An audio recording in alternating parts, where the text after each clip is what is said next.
Jaya Radha Madhava Kunya Bihari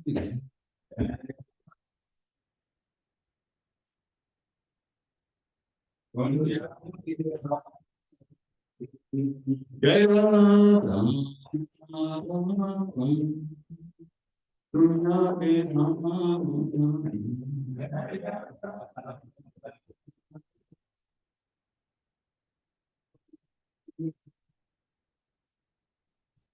Gopinanda Vallabha Jaya Gopinanda Vallabha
Divine Grace Abhakti Vinod Bhaktivinoda Swami Srila Prabhupada Ki Ananta Koti Vaishnava Ki all glories to Dios and all glories to Dios and all glories to Dios and all glories to Shiva and Shiva all glories to Shiva.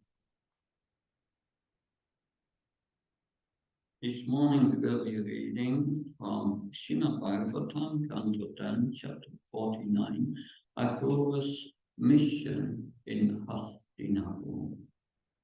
Text 22. Om Namo Bhagavate Vasudevaya.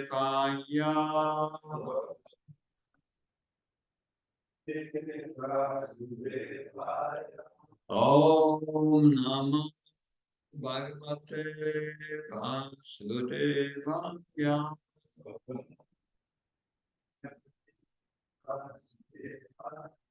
Om Namo Bhagavate Vasudevaya. Dainam Namaskatyam Navam Shevanavuttanam Devim Saraswatim Vyasam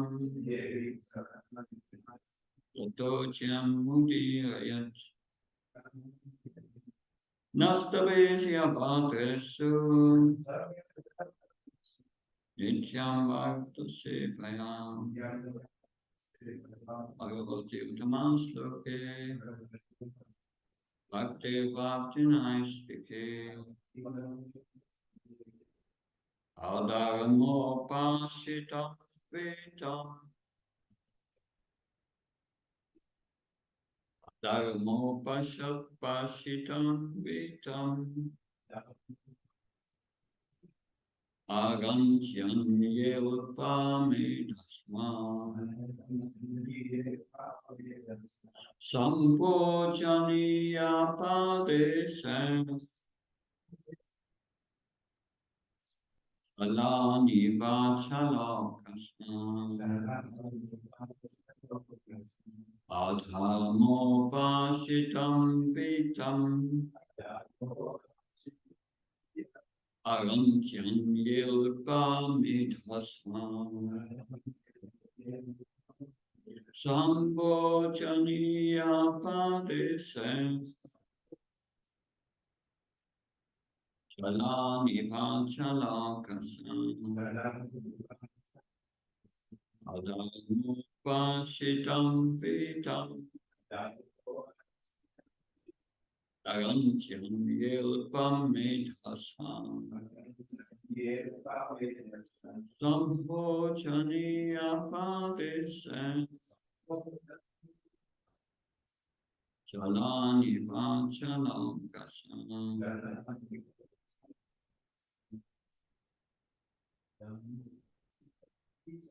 Adharmo Pashitam Vetam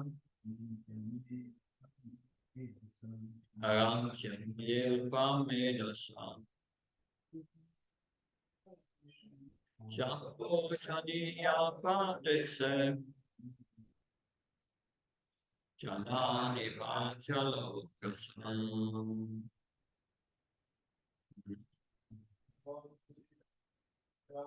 Adharmo Pashitam Vetam Agantyan Yelpame Dasam Sambhojaniya Padesam Chalani Vachalakasam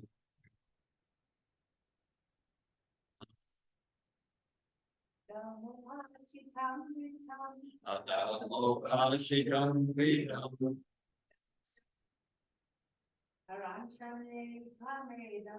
Agantyan Yelpame Dasam Sambhojaniya Padesam Chalani Vachalakasam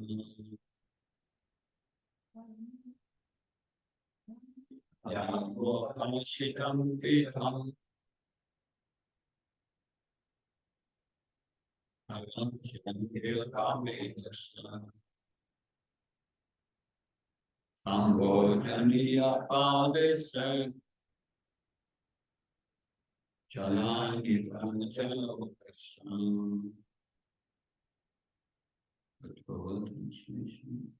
Adharma by irreligious means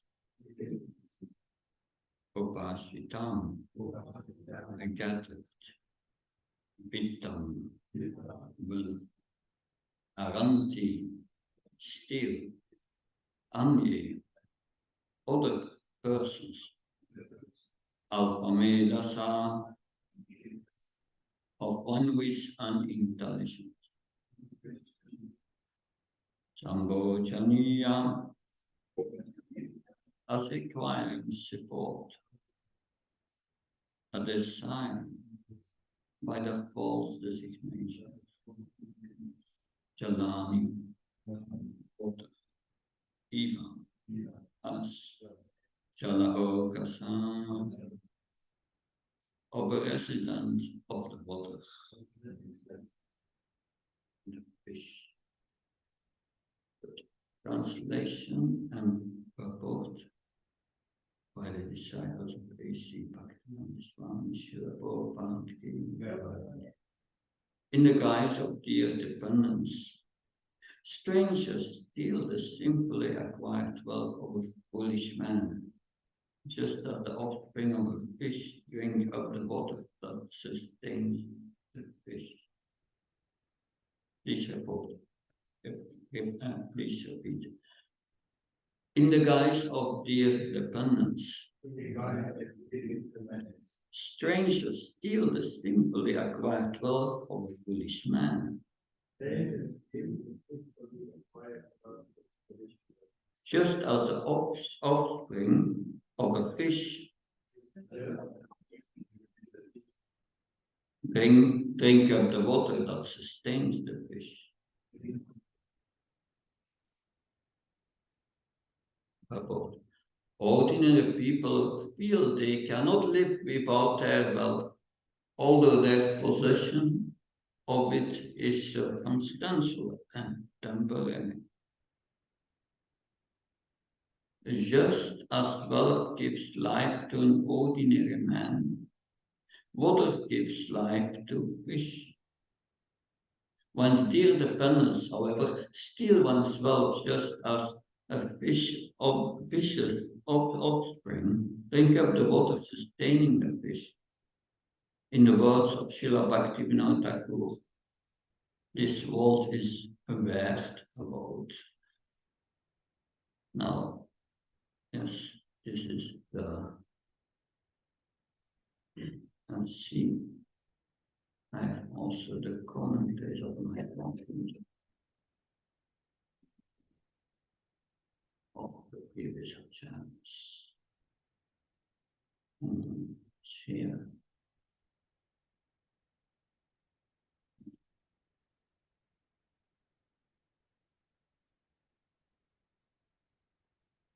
Okay. Right of the books. There's a commentary of Srila Vishwanath Bhakti. It's all this commentary of Vishwanath and Jiva Goswami, Vishwanath Goswami. They are explaining this analogy. Vishwanath Bhakti. When a son living with his father steals his hard-earned money, he should be known as an enemy with the name of a son. They steal the wealth of the foolish father using the pretext that it is the father's duty to support them, Sambhojaniya, just as numerous offspring of the fish end up contaminating the very water which gives life to the fish. And then Jiva Goswami. Others, such as the sons, steal the wealth one has personally earned with labor by forbidden actions or not following one's svadharma, because though one knows they are stealing, one has no ability to decide what to do. In a temporary body of water, the small fish, by making the water dirty and foul-smelling, and smaller in quantity because of the overcrowding, thus the big fish dies first. Om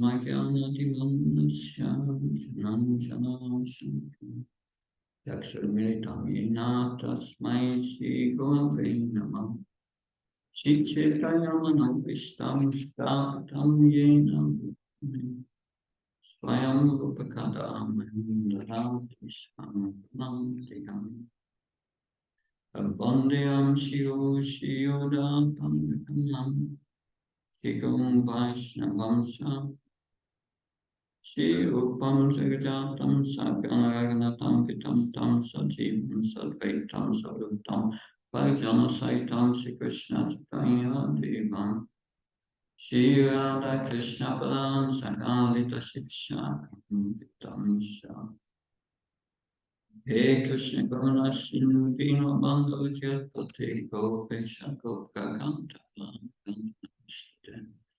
Tapta Kanchna Galagi Radhe Vindavanesh Vishabana Sutadevi Panamaha Kripi Vanka Kalptavisha Kripas Navisha Patnam Kavanvyo Vaishamya Chayashi Krishna Chaitanya Prabhu Nityananda Shiyamveta Dada Shiva Sandhyo Hare Krishna, Krishna Krishna, Hare Hare, Hare Rama, Hare Rama, Rama Rama, Hare Hare. Namo Vishnu Krishna Vishaya Bhutane Shivate Bhakti Vedanta Swami Dinami. Namaste Saraswati Devi Gopani Pachagani Nirvishesha Srinyavandi Paskatani Desatani. Srila Prabhupada ki jai. So we have here Dhritarashtra.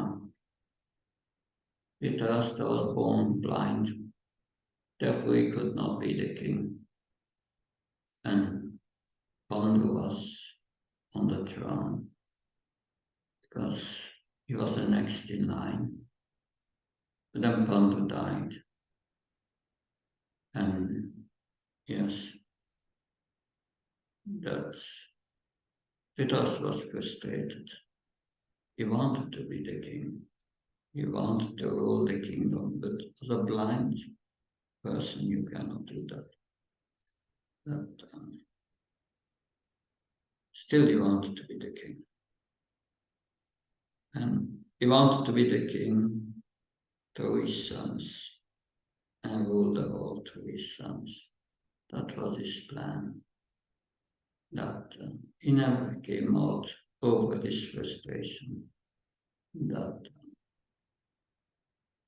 And his problem, as we heard in the previous verses, was his excessive attachment to his sons. And here Akrura is preaching to him and tries to break that attachment. He says, these sons of yours, they are sinful. That Vidura said, or he will say little later to Dhritarashtra, that hate of Duryodhana is evil personified. But due to this attachment, he will say, yes, it's good advice and I recognize it, but I cannot follow it due to my attachment to my sons. That I cannot follow it. So many times people come to us and they hear Bhagavad Gita and they, oh, that's good advice. But they go out and they do not follow it. But they recognize it's good advice. That's the weakness of mind. And we see that, and that's interesting, that he is presenting the true nature of this world to the task. The true nature. He says, you cannot have permanent relationships in this world. He said in the previous verse. So what's the use? All relationships we have in this world after death is gone. The only relationship that remains is the relationship with Krishna. And that's the reality. And he's preaching that all this permanent relationship doesn't make sense. It's strong preaching that It's because devotees see reality. People will say about that kind of preaching, oh, they are very negative. These devotees of Krishna are pessimistic, very negative. The Akura is also looking here at material nature. It's very negative. That, of course, a psychiatrist will say, if one is overly negative, that is psychologically unhealthy, because the goal of life is to be happy. That Srila Prabhupada, he would say on that, to be optimistic about material life is animal life. It's identifying with the body. Animal life. Animal identifies with the body, but the human has higher intelligence. And one should use that intelligence to understand who we are.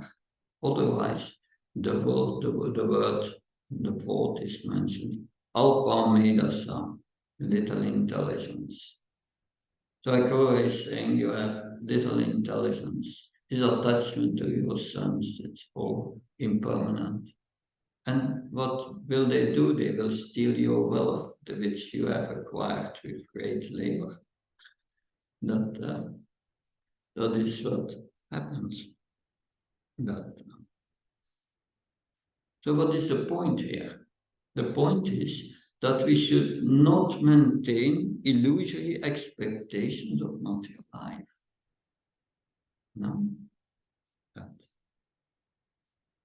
Of course, to some degree, we all have some aspirations to enjoy in the material world.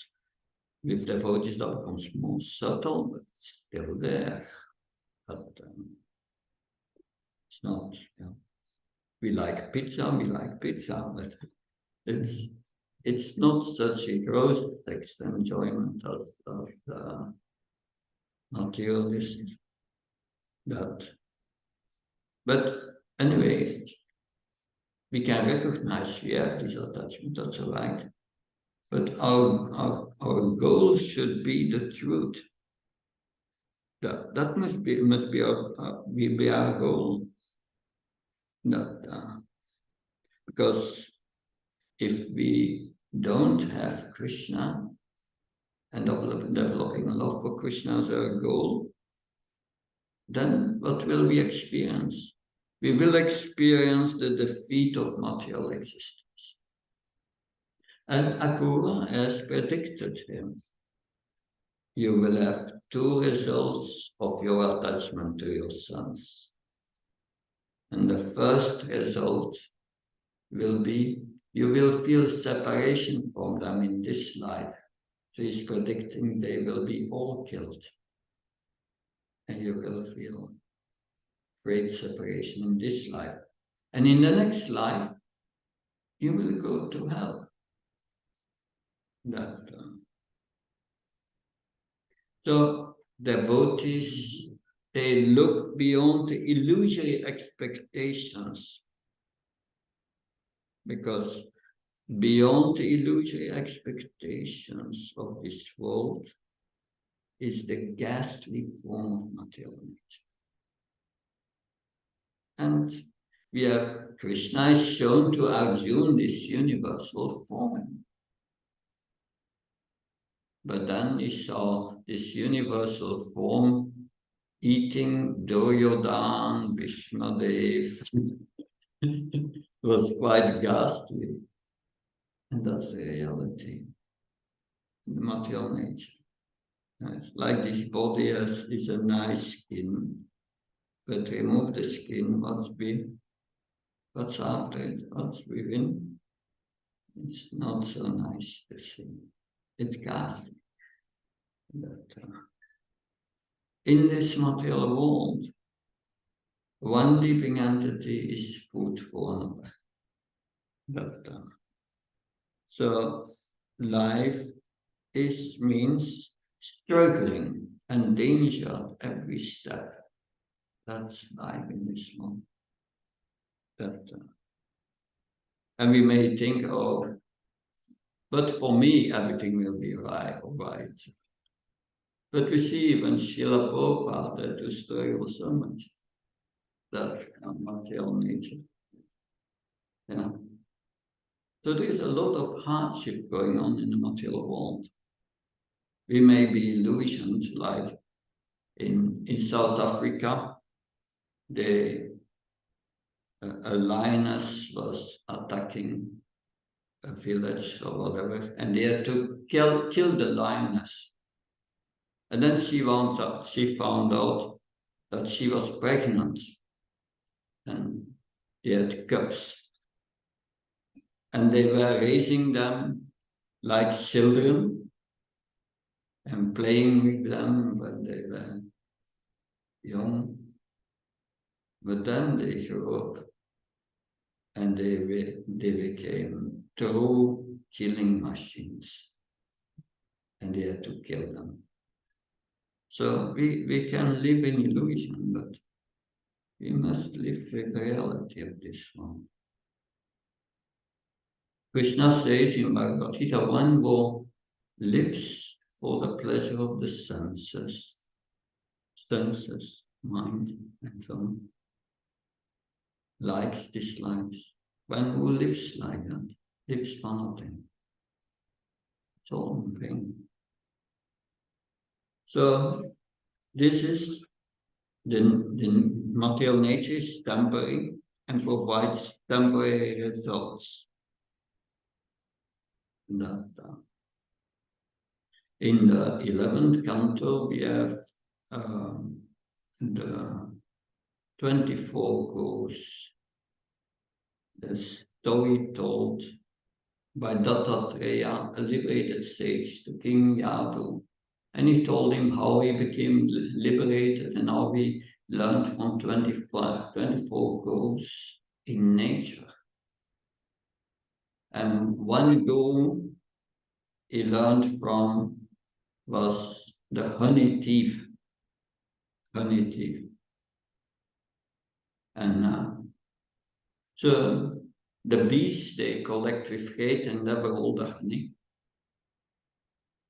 And then the honey thief comes and steals all what they have collected, all the honey. So what can we learn from it? If you acquire wealth in your life, it doesn't mean that you will enjoy it, that you will enjoy it. Many times it's not. Yeah, it was in the news a few days ago. A man, he was his last work day for his pension. And the next day he will get his pension for which he had worked all his life. But unfortunately, during that last feast at his work, he died. He could not enjoy his pension. And that's reality. We collect wealth, but then there's this,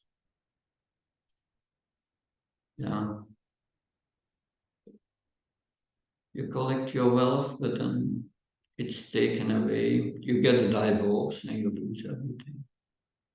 Or you collect wealth, but then the tax collector comes, you get a big bill, it's gone. So yes, it doesn't mean that you collect wealth, that you will enjoy it. And that's more or less what Akura is saying here. But this is very strong preaching. Should we preach like that and wake up everyone? Not really. It's special circumstances. Krishna says in the 17th chapter of Bhagavad Gita, Anudvigakaram Bhakyam Satyam Priyaitam Sayat. Svatyaya Vyasnam Seva Vanram Tapauchate. Vanmayam, the austerity of speech. What we would speak and what not. Austerity of speech. Austerity of speech consists in speaking words that are truthful. Okay, truthful. That's one side, truthful. But it must be pleasing. It must be beneficial, and it should not agitate others. And one should regularly recite the Vedic literature. So that's what Krishna says. What does that mean? That balance is needed. So how to present the reality of this world in function of a healthy way in relating to this world.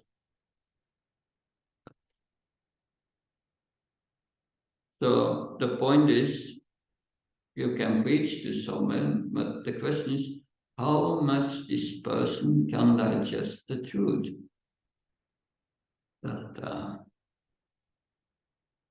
Otherwise, you will not attract them to Krishna consciousness. They will be disgusted and leave. That will happen.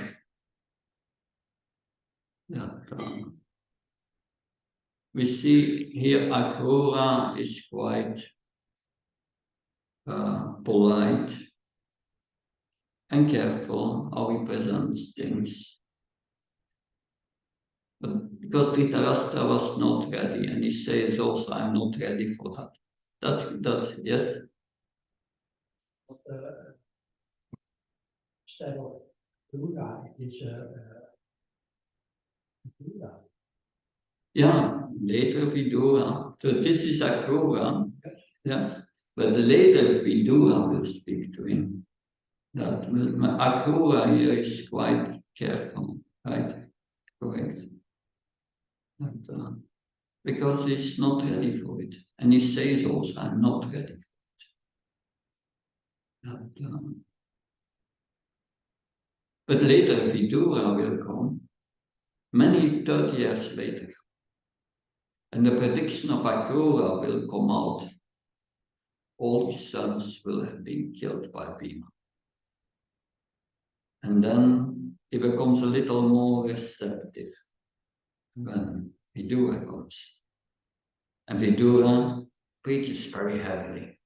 He said, you are losing your teeth. You are living at the cost of the one who murdered your sons, Bhima. And you still think yourself the king? Still he wanted to be the king. And the Pandavas were so kind, he wants to be the king. Let him be the king of Hastinapur after the war. They gave him Hastin, and they respected his decisions. That's how the Pandavas are so loving, even with those who, because he tried to kill them.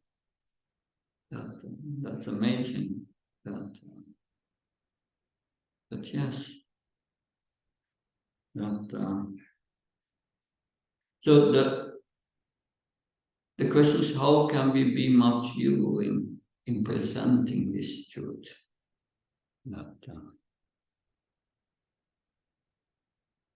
If materialists start to think about that, about the temporary nature of the world, about disease, death is coming, that everything they have collected is for nothing because they will not enjoy it. They disappear, and then someone else will enjoy it. What happens with them? They become depressed. They have no alternative. But we have an alternative. Therefore, that point here made by the psychiatrist that it is psychologically unhealthy to be overly negative for the world, because the goal of life is happiness. But we must be negative towards the world. That's to come, to give, to become detached and attached to Krishna. If we become attached to Krishna, we are detached from this world. But we must be willing to give up this attachment of this world. That was the problem. Srila Prabhupada said that we heard this morning, that he said, I will protect my disciples against Maya. But if they allow Maya to act on them out of their free will, then there's nothing I can do. That we heard this morning. And that's very applicable here. That, So a devotee wants to invest less in the material energy. And he wants to invest in Krishna consciousness. And then one becomes mature. We say we should perform disinterested obligatory duties. Man hebben we elkaar thema verlezen naar Kardashian. You do your duties, which are described in the scriptures, according to your nature. But the result is not for you. But to give up these results, this attachment to these results in this world, we must be connected to the spiritual nature and understand the blissfulness of the spiritual nature. But at the same time, it's important that the material nature, we have a negative view on material nature. That when we make advancements, we see Krishna in material nature and we get spiritual vision. And that's a higher level.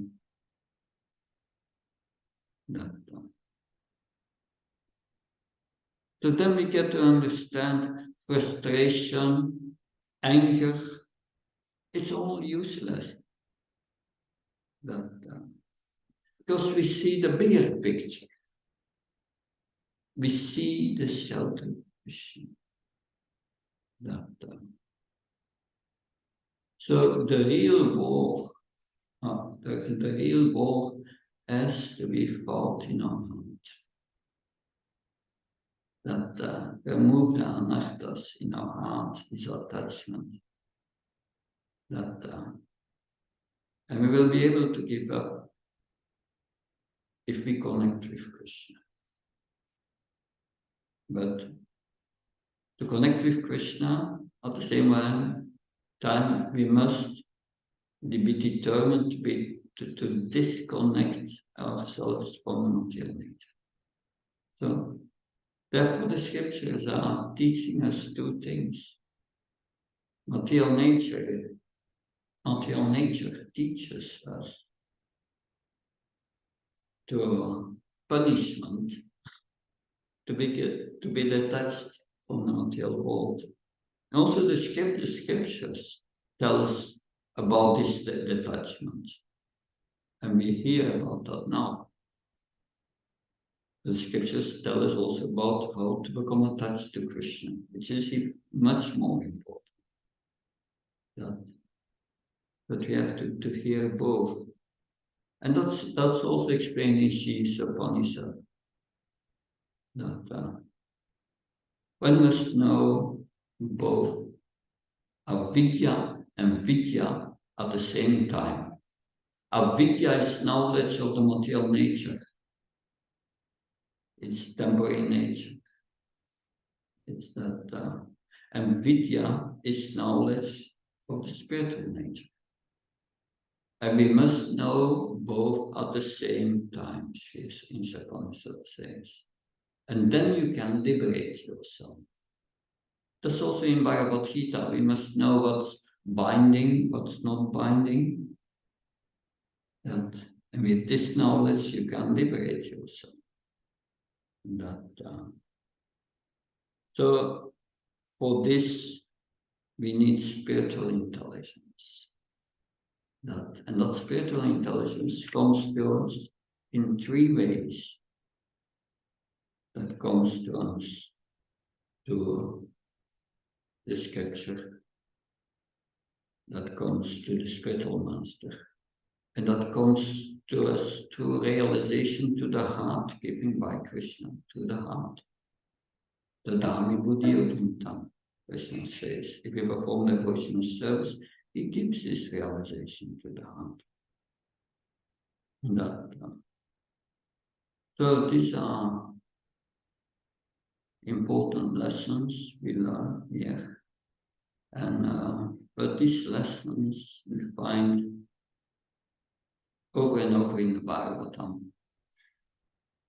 That, like, Dhritarashtra is very much attached, but before in the 4th canto, we heard about King Prachina Varishat. He was attached to fruitive activities, rituals, going to heaven. And there we have many chapters where Narada Muni is preaching to King Prachina Varishat. He tells them the whole story of Puranjan. Puranjan were one who tried to enjoy in this world, but then got the opposite. And first, Narada Muni told him the story. And what was the answer of King Prachina Varishat? It's similar to what the Dhritarashtra said. Yeah, I don't get it. Can you explain it further?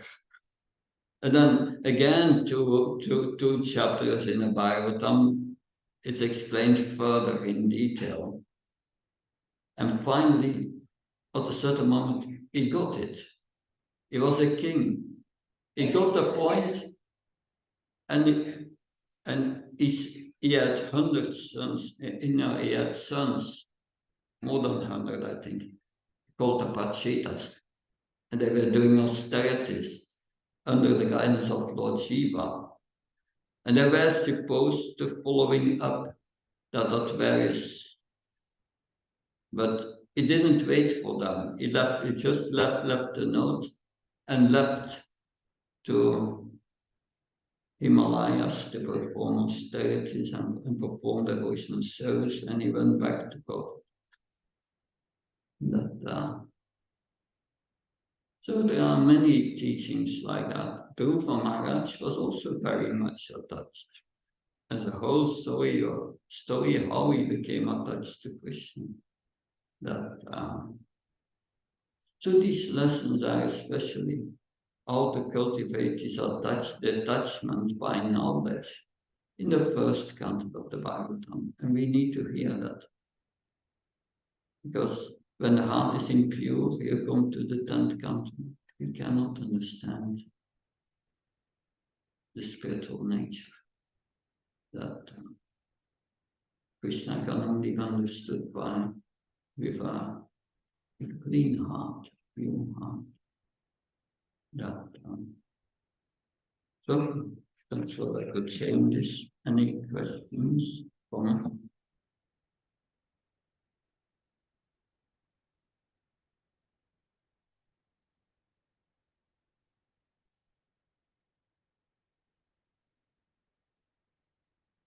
Yes, please.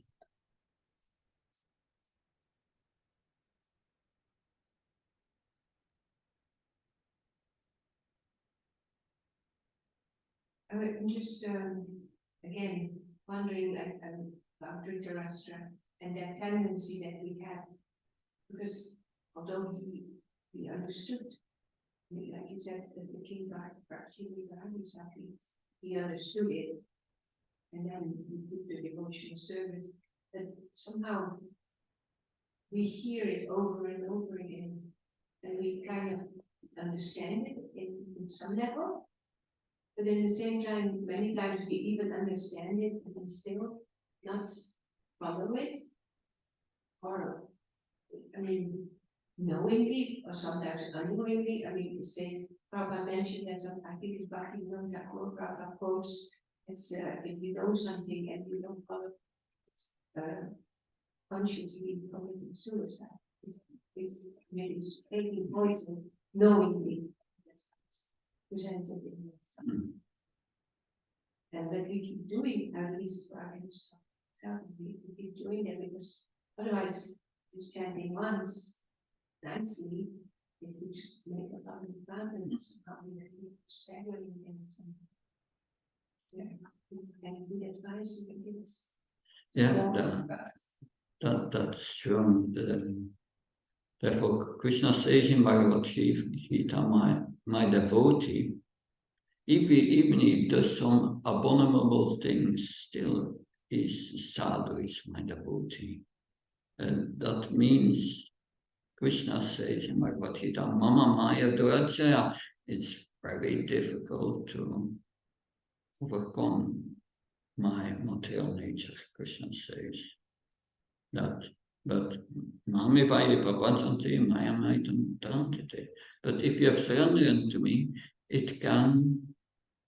one can easily overcome it. But the problem is that we are going to a process leading to complete surrender. But we are not complete surrendered yet. But we have the desire to be. And in that process, then Maya will see, oh, this person, this living entity wants to escape my control. Let's do something about it. And she will use all her power to deviate the devotee. And Dora is very strong. So sometimes we lose the war. We will lose the battle, but not the war. We lose the battle sometimes. And that's, yes. Krishna says, Avitam Jnana Jnanina Nityapayana. That this lust takes your intelligence away. You may hear and recognize it, that's good advice, but I cannot give it up. It's yes, I want, but on the other side you have desires. And desires are also prayers to Krishna in some form. So it's like the person who embraces a tree and says, let me go, but he embraces it with the desires. And then the spiritual master said, yeah, but give up these material desires. It's you so the obstacles are in our heart. And it's not easy. It's a whole battle. But yes, by the grace of Prabhupada, Srila Prabhupada, the previous acharyas, they gave us this process of sadhana. If we follow it nicely, we are protected. Like Govinda Prabhu said a few days ago, when Brahma, he prayed to Krishna and said, please protect me against this material nature. Protect me against fall down. And what was the answer of the Lord? Oh Brahma, everything what you have prayed for is granted. So he prayed for three things: protection against Maya, and then introspection, and was a third thing. Anyway, but he prayed for that, and the Lord said, it's granted. But as long as you engage in my devotional service with full absorption, you will be protected against Maya. And Brahma, he remembered that, because then later we have Priyavrata. His spiritual master was Narada Muni, and Priyavrata said, yes, I don't want to go in household life. It's Maya. And that it's not, is it not dangerous? He said, because Brahma wants me.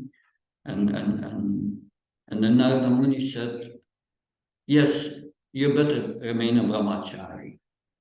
But then Brahma came down and said, and he's a spiritual master of Narada Muni.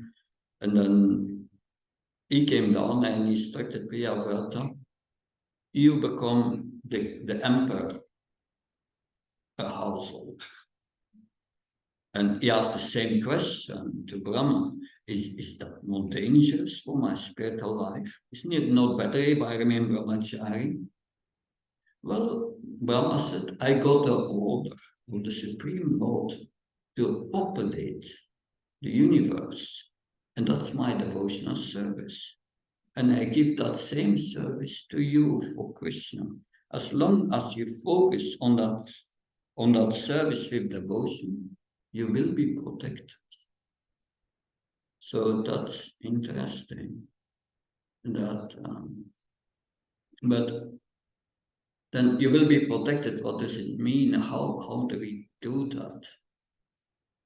I always remember them. Srila Prabhupada was in Vrindavan and he was praying to the deities, because he gave a lecture that morning, and he said during the lecture,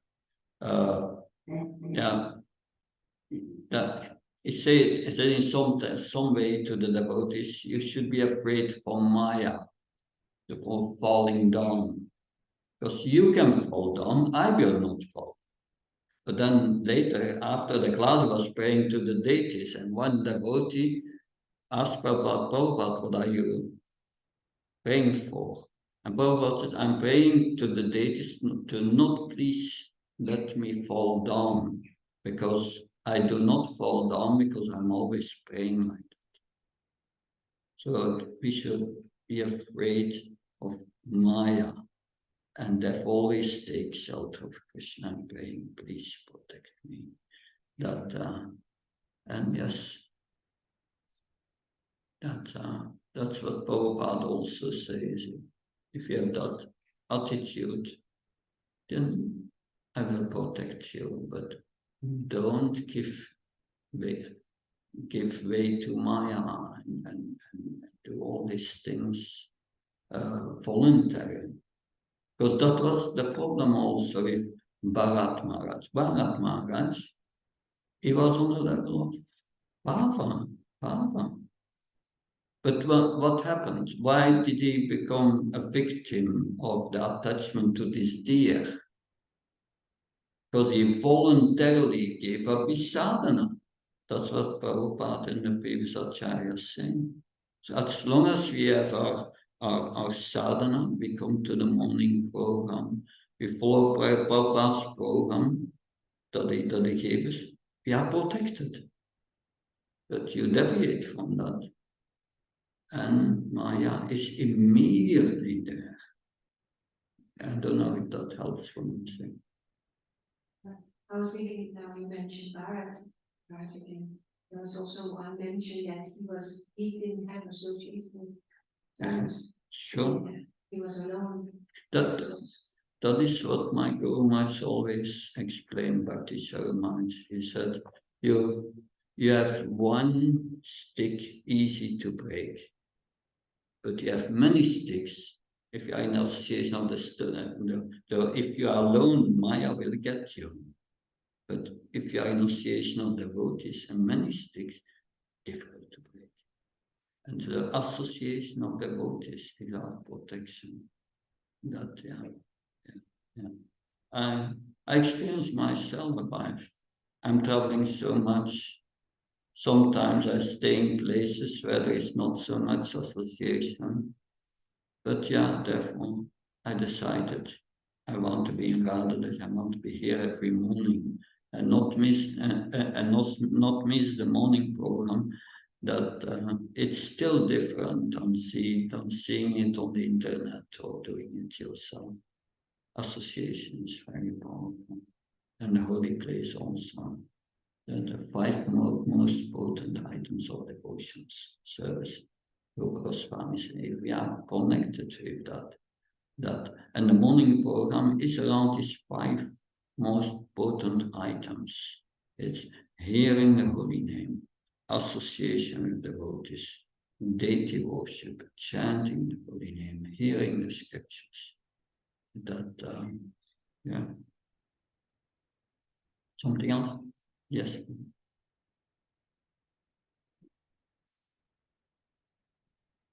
I would like to ask, you were speaking about preaching to the new people, which should be done in a very soft, very understandable, very compassionate way.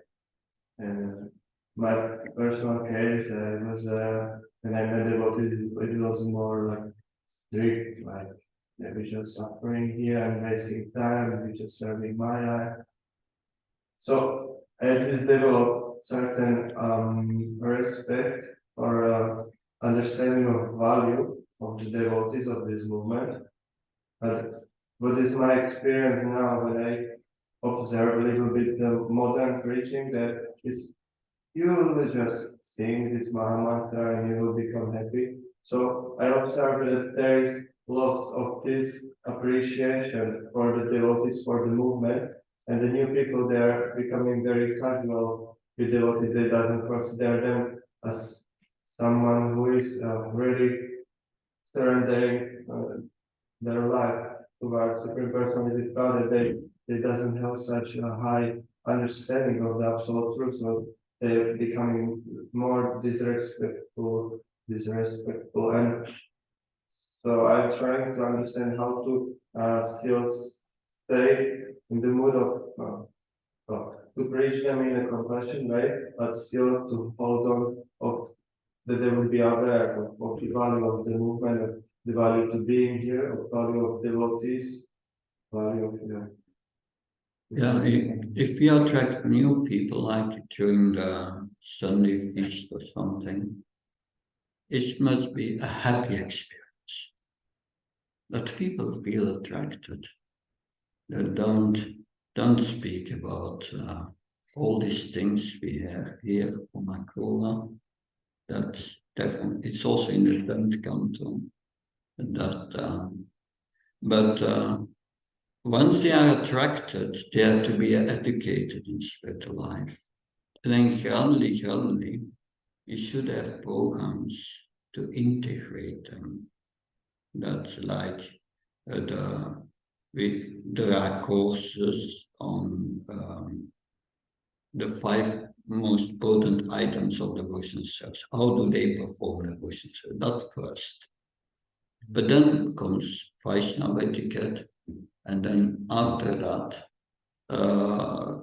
comes the philosophy, the essence of Bhagavad Gita, that 5 topics of Bhagavad Gita, and then gradually they become educated how to live as a devotee. And then comes, once they come to the temple and they start following a morning program, then they will hear the Bhagavatam. They will hear all these things about how to see the world in a Krishna conscious way. If you see the world in a Krishna conscious way, you don't see the ghastly part of it. You see the spiritual nature working into it. That is the higher level. But to come to that level, we must also know I have to follow 4 relative principles. Otherwise, I will suffer. So it was a gradual education, but we should have all these levels in place. Yeah. Therefore, the work like that Gopinath Prabhu is doing here is very important. That's okay. People become attracted, but then we have to turn them in devotees, sadachar, bhakti sadachar, how to live as a devotee. And all these aspects that I'm telling are included in this course practically. Therefore, that's very important that we get the newcomers to follow the program here.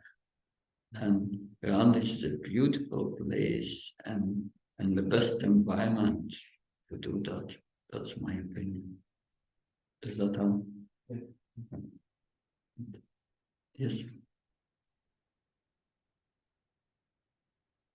Maharaj, I have a question, but before that, since you commenting on the importance of developing our Krishna consciousness, there's certain components, and one is etiquette, Vaishnava behavior, how to deal with devotees in between each other or with the outside world, so actually relationships, not on a material level, but progressing to a spiritual level.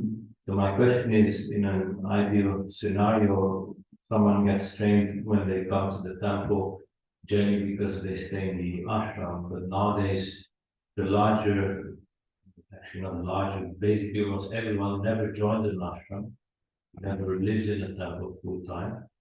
So it seems like a lot of pilgrims bypass the Vaishnava culture, experience, learning, going deeper into that, and many devotees become quite philosophically, you could say knowledgeable, but then it seems that they are lacking in that other aspect. So it seems very difficult to actually, train devotees unless they live. It's not something you learn just by opening books. Of course, you have the theoretical part, but it's very practical. I mean, Vaishnava culture is immense. We can spend a lifetime trying to improve. So my question is, apart from ideally making more courses and inspiring devotees to attend them, I don't see how it's very easy to learn Vaishnava etiquette before philosophy. It seems philosophy is much more easily accessible. People can just open a book, hear a class at home. But etiquette is a very practical day-to-day experience. So how would we help the movement in general to bring more of this Vaishnava etiquette culture relationship? Well, I think it's very important to have a good program to prepare devotees for initiation. And all these points must be addressed in the training program. I would, because otherwise, if initiation is given easily, and then we cultivate a society of very neophytes. And where the neophyte, what's the characteristic of the neophyte is he knows the deity is Krishna, but he cannot see that Krishna is in the heart of every devotee, and he cannot understand who is advanced, who is not advanced. And therefore he makes offenses and quarrel amongst devotees and so on. And that's the neophyte society. And therefore it's important, and maybe that is not so much something we can do about it, because it's more the guidance of GBC and so on to write guidelines, clear guidelines for that. And they are on the way of doing that in some sense. But also spiritual master gurus should not so quickly give initiation. They should observe their disciple and see is the disciple advanced and begins. Does he start? How does he deal with others and so on? And I think that's required. Anyway, you are pointing a very sensitive issue there, which is of great importance. I was just wondering, we do have a little bit of an example with like Chapati, how they have been able that, yes, most devotees nowadays won't join an ashram for different reasons. So they started that system, and I think the manner nicely to a certain degree implemented the mentorship system. That's looking at the modern situation, would the mentorship system be something which should really more and more promotes throughout this And that should go naturally. And I personally think in the UK that's going wrong in many ways also. It's not certainly not perfect because it should be voluntarily. You cannot accept a mentor you feel not attracted to. One should have the freedom to take guidance of everyone who is more advanced and not be pushed in a structure that but the idea is good. Idea behind is good. But practically in the UK many times it doesn't work out. That's why we have to be careful by trying to institute something which Srila Prabhupada never pushed forward really. But in some situations like Shabati, there it can work. It's a different culture also. But the idea is guidance. Everyone should have guidance. That's very important. Anyway, thank you for bringing that up. And, good. Yes, please.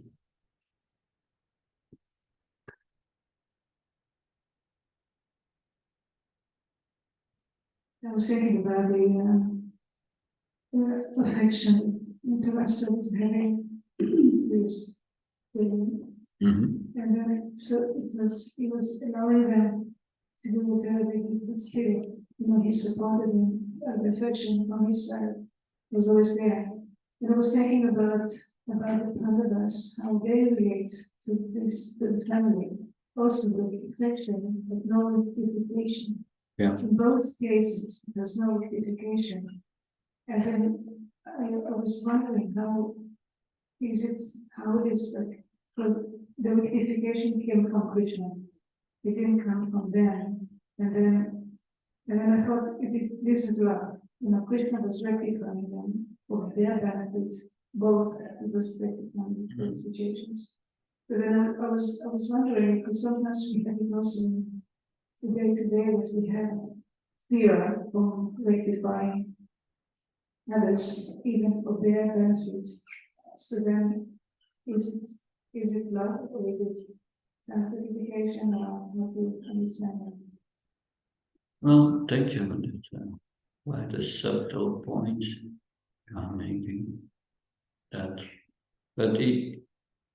from the outside, we cannot see it, but it's an inner motivation of the person that to rectify someone, one must be non-envious.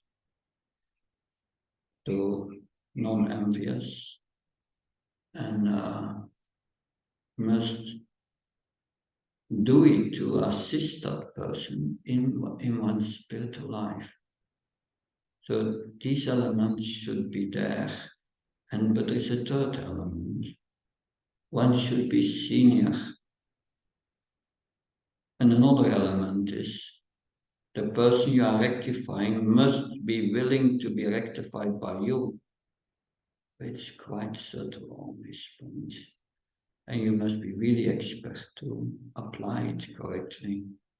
That I've seen many times.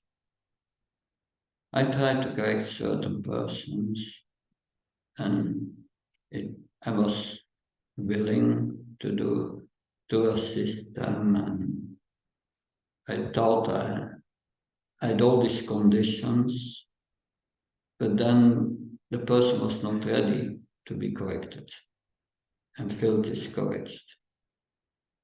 So that's always some risk there, some risk. But yeah, as we become mature, we become more sensitive to that mostly I correct only those with whom I have really a friendly relationship, a relationship of friendship. If you are friends, then you correct someone and the other will not take it heavy because we are friends. That's the point. But of course, in a relation guru-disciple, that's another relationship. But there the disciple is a disciple because he accepts the instruction of the guru and he accepts the chastisement. Otherwise, he's not a very good disciple. So that's another relationship. So many types of relationships where this correction is possible. But sometimes, despite all that, like you pointed out, it's very subtle and we make errors. That's from my experience. I don't know if that helps. Good.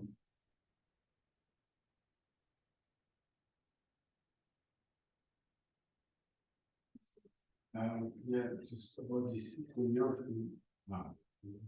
It's like this point about the senior.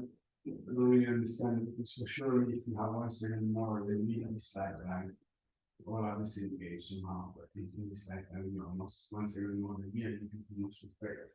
But don't expect that from others. If you are 5 years old, like I'm not, I can tell you whatever. If it's from my own benefit.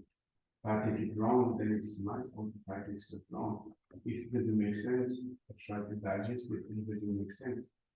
But if people tell you something, it's mostly for your own benefit. And if it's not, it's up to them if they act wrongly.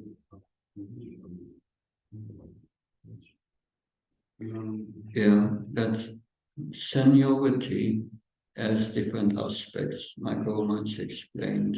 And seniority, you have age, that's one seniority. But you have experience and advancement in devotional service is another kind of seniority. So to understand that, one must know who is advanced, who is not advanced, and one must know the laws of Vaishnava etiquette. And they are sometimes very fine. My Guru Maharaj was an expert in Vaishnava etiquette, and I remember many of his instructions, but then many times I see I'm acting contrary to that, and I feel ashamed, and so it's a process to go through to come to that point to follow this Vaishnava etiquette. It's a learning curve. Sometimes you make it yourself. This, Sometimes you make it yourself. Someone gives you an advice and still you make it yourself. You don't follow it strictly like the person. Do it right. yeah, Different days. So yeah, we may not be ready for it. Devotional service and the renunciation that goes with it and so on. My Guru Maharaj said it's like a weightlifter. You don't begin with the big weight, but little by little. Then surely we will be able to follow. Thank you very much. Good. Is okay? Shantara Shimad Bhagavatam Ki, Srila Prabhupada Ki.